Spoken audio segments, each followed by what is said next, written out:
Hello guys. Welcome once again. Good morning.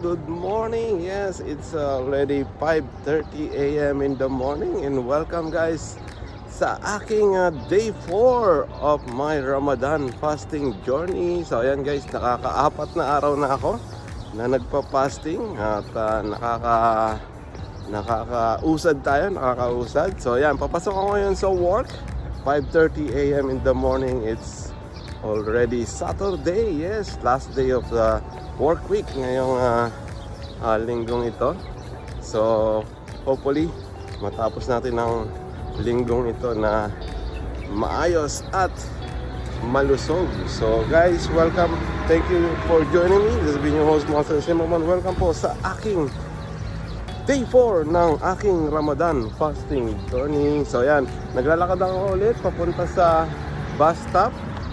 So medyo marami ng tao doon, nakikita ko dito sa malayo. So see you guys mamaya doon sa bus stop habang nag-aabang tayo. See you guys, bye bye. So hello guys, welcome once again. Nagbabalik tayo. Ito ang inyong host Master Simon. Welcome ulit sa day 4 ng aking Ramadan fasting journey. Ayan, pumesa tayo sa medyo maliwanag, yan, na area ng pag-antay ng bus. So yan, doon yung antayan ng bus. Yan, doon pumaparada yung bus, yung bus stop.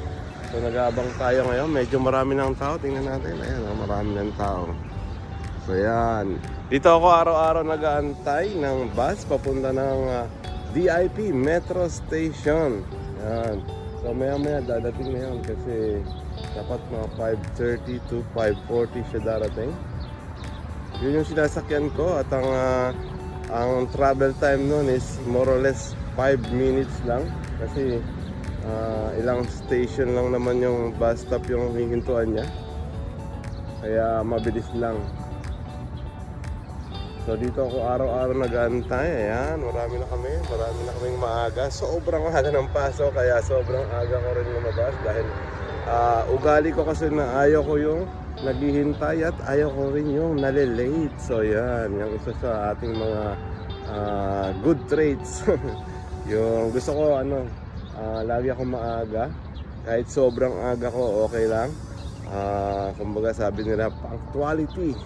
Yan yung ating isa sa magagandang traits. So guys, sana po subscribe nyo ako sa aking channel, sa lahat ng aking mga social media account. Hanapin nyo lang po at Master Simpleman. Sa buong Google search na tayo, makikita niyo po at Master Simpleman. Lahat ng aking account nandun na, TikTok, Instagram, Facebook at YouTube channel. So sige guys, parating na yung bus. Ayan, naglalakaran na sila papunta sa edge, sa antayan. So see you guys later mamaya sa DIP Metro Station. Bye bye. Hello guys, welcome once again. This has been your host Master Simon. Welcome ulit sa ating day 4 ng ating Ramadan fasting journey. So ngayon, nandito ako ngayon sa DIP Metro Station. Naghabang tayo ng train papunta ng Expo kung saan tayo mag-aantay para sa ating company service. So medyo wala pa yung train, nakalagay doon 5 minutes. So dito ko madalas nag-aantay ng train sa DIP Metro Station. So maya balikan ko kayo pag nandun na tayo sa Expo 2020, yun sa tambayan natin. So see you guys later, bye bye. Hello guys, welcome once again. This has been your host Master Simon. Welcome po muli sa aking channel at welcome sa aking day 4 ng aking Ramadan fasting journey. So guys, for all you know, I am fasting from 5 a.m. to 7 p.m. daily. At ang work timing ko naman ay 7 a.m. to 1 p.m. So ayan, narito tayo ngayon sa Expo 2020 Metro Station. Dito tayo nag-aabang ng ating company service papunta sa ating job site. So habang nag-aantay ako, dahil maaga pa ngayon, anong oras na ba? Tingnan muna natin. Wait lang, tingnan natin kung anong oras. Ang oras ay 6:18 na, 6:17, 6:18. So yan, medyo maaga tayo ng mga 15 minutes, 13 minutes exactly. So habang maaga ako ay nagsusulat sa aking diary. So yan guys, napangalanan na natin yung ating diary. Ayan, A Diary of My Life by Simple Man, Book 2. So ayan guys, Book 2 na po tayo sa aking diary. Dito ko sinusulat yung mga nararamdaman ko sa buhay, yung mga hindi ko nasasabi, at yung mga hinaing natin sa buhay. So ayan, kumbaga parang ito yung iyong personal, anong tawag dito? Personal matters para sa iyong buhay na hindi mo nasasabi para sa iyong sarili at sa ibang tao. So yan, yung kwento ng iyong buhay at yung inner self. Yan. So welcome guys, thank you for joining me. At magsusulat muna ako sa aking diary para pagdating ng service ay tapos na ako magsulat. So see you guys later mamaya sa aking opisina, sa aking trabaho. So see you guys, bye bye.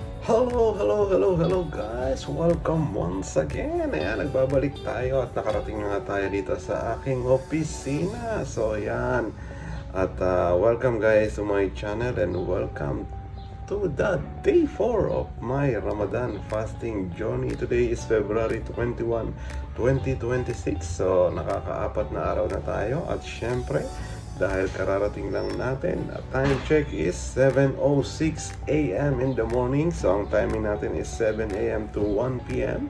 Kaya magtatrabaho na agad tayo para hindi tayo maramdaman at para hindi ko maramdaman yung gutom at uhaw, para maging busy yung ating mind sa work at matapos kagad natin yung ating working time. So see you again guys later mamaya pag uwi ko. Mamayang uwian ng 1 PM. See you guys later. Bye-bye! Hello guys! Welcome once again. Ayan, this is your host Master Simpleman. Welcome to the day 4 of my Ramadan fasting journey. At yan nga guys, kakababa lang natin ng service at kakarating lang natin dito sa ating area. Yan, ito yung aking building. Yan, DK. So yan, pauwi na ako at tapos na ang araw at tapos na rin ang isang linggong pagtatrabaho. Yan, finally guys, weekend na. One day off lang tayo, bukas lang po yung aking day off at ngayon ay Sabado na. Yes, finally natapos na yung aking work at tayo ngayon ay uuwi na at magpapahinga. Matutulog muna ako from 2 PM to 7 PM para mapahinga yung ating katawan at makarecover. At maya maya mag-iftar dinner tayo kung saan yan ang inyong abangan.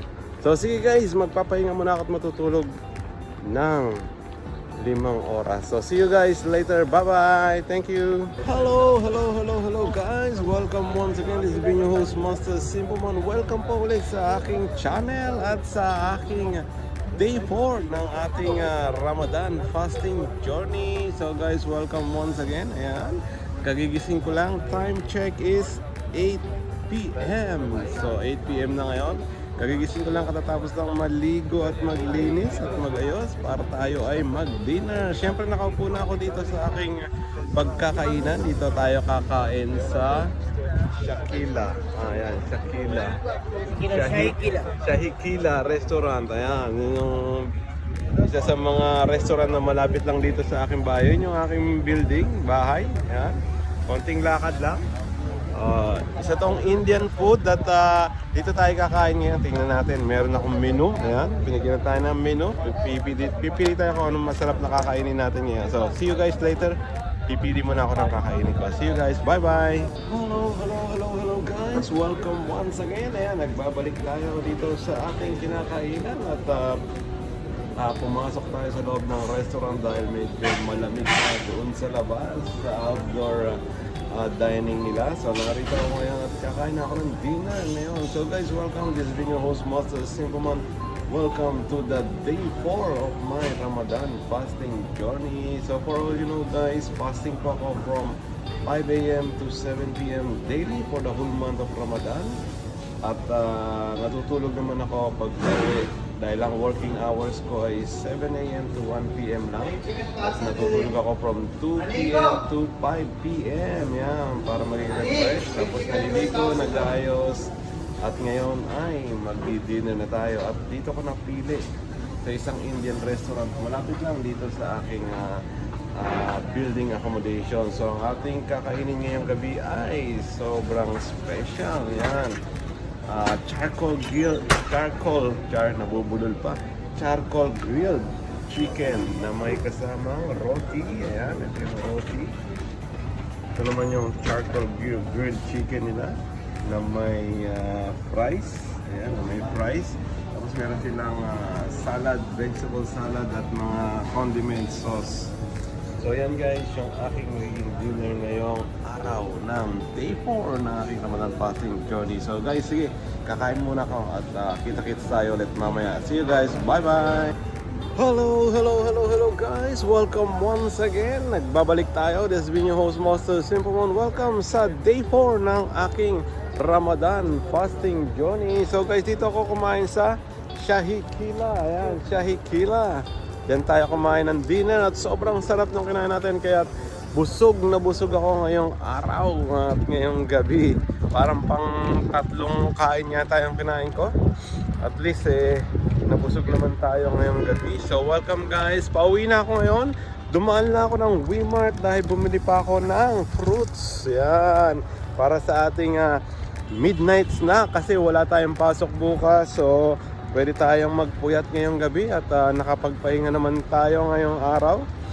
So gagawa lang ako ng aking mga videos. Mag-edit tayo ng mga videos for posting. At habang nag-edit ng video, syempre kumakain tayo ng mga snack at fruits. So yan, pauwi na ako at ito yung aking building. Ayan. At doon tayo kumain kanina. So kumakain ako ngayon sa mga malalapit lang muna dito sa aking accommodation, sa aking bahay, para hindi na tayo lalayo. After nating masuyod na kainan yung mga restaurant dito sa ating paligid, ay lilipat naman tayo sa ibang area na pagkakainan. So yan, wala naman masyado nangyayari dito sa aking vlog.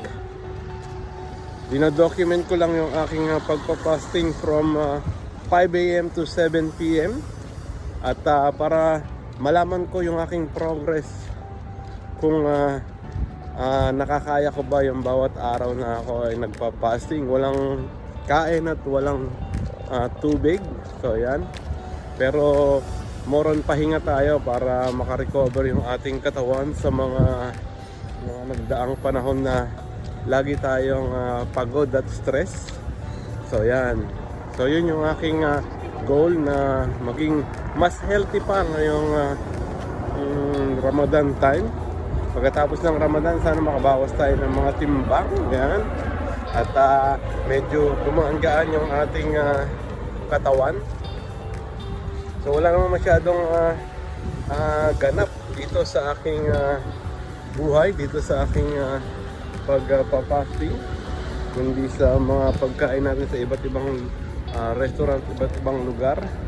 So hopefully bukas may pupuntahan tayo, may pupuntahan ako at yun na, iba-vlog pa rin natin. So guys, thank you for joining me. I hope you could subscribe to my channel and please do like and share. At kung kayo ay nagpa-fasting din, mabuhay, yes, kaya natin yan. Makaka-survive tayo ngayong Ramadan fasting. So medyo madilim dito sa aking sa labas ng aming accommodation dahil wala siyang lighting. Parking area lang kasi. So ayan, pauwi na ako. Ito yung aking entrance, yan yung aking building, yan yung bahay natin. So dyan tayo nakatira.